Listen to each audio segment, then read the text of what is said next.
سلام أحبائي، إليكم أهداف ومهارات صاحبة جائزة أفضل لاعبة في كأس إفريقيا للفوتسال.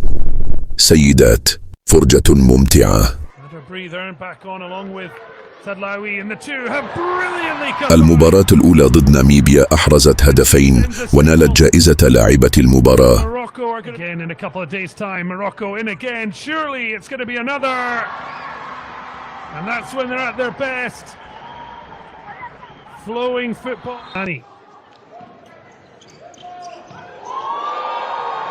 هذه كانت لقطة كأس إفريقيا.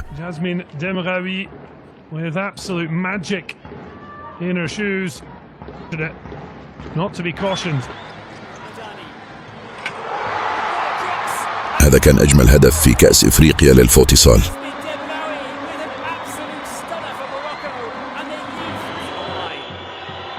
كادت تعيد نفس الهدف.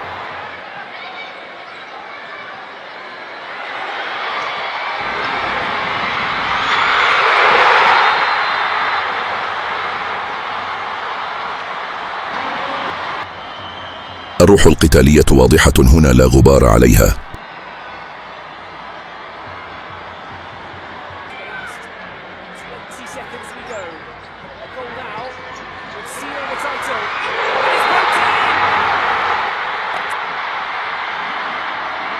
وختام ميسك بأروع وأهم هدف للفوتسال النسائي المغربي.